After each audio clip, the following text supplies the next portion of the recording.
Well, this Friday, none other than the man himself, Ray Epps, is going to testify before Speaker Pelosi's Special Select Committee on January 6th. Ray Epps himself will be in person. Now, here's a very interesting situation. Ray Epps met informally with the panel in November and told them that he had no relationship with the FBI. But I'm confused because we're told that Ray Epps, who was an Oath Keeper in Arizona, Oath Keepers, of course, have been charged with seditious conspiracy for the events of January 6th. We were told by none other than Congressman Adam Kinzinger, who got into it with me on Twitter, said, no. We talked to Ray Epps, he cooperated, and I quote him. Kinzinger said, "We thank Ray Epps for cooperating with the committee." And yet now we find that Ray Epps didn't actually fully cooperate with the committee in terms of testifying, right? You see, this is what people like Congressman Kinzinger do. They use weasel words to get out of things. He didn't say he testified before the committee. He said Epps cooperated with the committee. So what he's doing is he's misleading you to make you think that Epps testified before the committee. He's giving the impression that Epps testified before the committee. Everyone who read the story and reported on it certainly got the impression that he testified. That's what was implied by the congressman. And yet now we've got the story out of Politico that says he didn't actually testify. But now, on Friday, that he does intend to sit for a transcribed interview on Friday with the Select Committee investigating the attack on the Capitol, his attorney said in a phone interview. All right, so let's go back to the tape. Let's go back and look at why it is that people have so many questions about Ray Epps. This is from January 5th, the night before January 6th.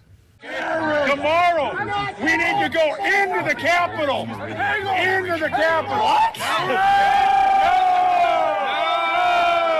Peacefully. Fed. Now, from Politico, Epps has kept a low profile since former President Donald Trump's allies began promoting a theory that Epps had helped foment the attack. Their claims stem from videos taken on January 5th showing Epps urging Trump allies to go into the Capitol with members of the protest, an exhortation that some in the crowd quickly booed and responded to with chants accusing Epps of being a Fed.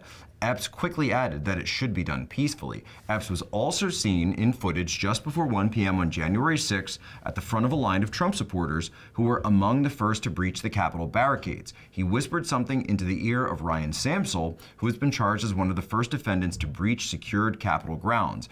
But Epps did not appear to join in the violence, and his lawyer says he was never in the Capitol building, key factors in the Justice Department's charging decisions. So here's what I don't understand. If you got a guy here who, and I said this last week when we talked about Ray Epps, I was there on January 5th doing stand-ups. And the stand-up is when you interview people in the crowd, man on the street kind of stuff. I remember seeing him with that big overshirt that he had. And I remember him getting into it with people in the crowd. And I went back and we looked at the archives and we didn't actually have any footage of him, doing this because we weren't, we were at the Freedom Square is pretty big. So, this was stuff that was going on in a different area. We were looking at people and talking to people that were right in front of us, very dense. But I do remember seeing this guy and seeing him have an altercation. Now, that must be, I've looked at that video where they're screaming Fed at him, to see if you can see me. And I was with a camera guy who were there that day, but you can't really see us in the background. It's dark, etc. But obviously, there were a lot of people out on January 5th. The question on everyone's mind is, if this guy traveled across state lines, right? Which I know, we're not talking about Kyle Rittenhouse. We're talking about what? The Riot Act. The Riot Act literally states, and this was my response to Congressman Kinzinger last week, that if you cross state lines with the intent to foment or incite a riot, that you have broken federal law.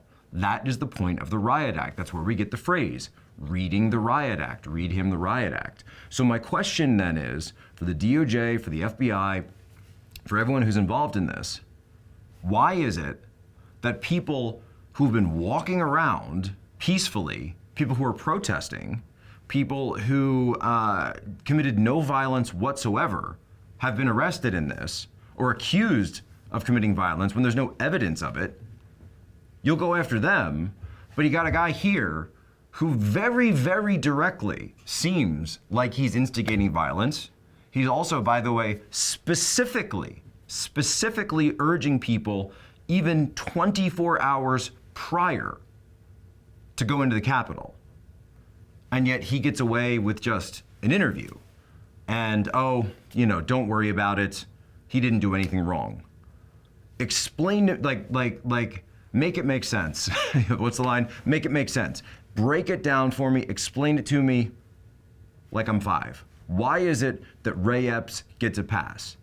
And did he, as we know, by the way, that many Oath Keepers had connections with federal informants and federal agents, did he potentially have any of these connections as well? We need to see a transcript, and this testimony on Friday ought to be in public. We know it won't be.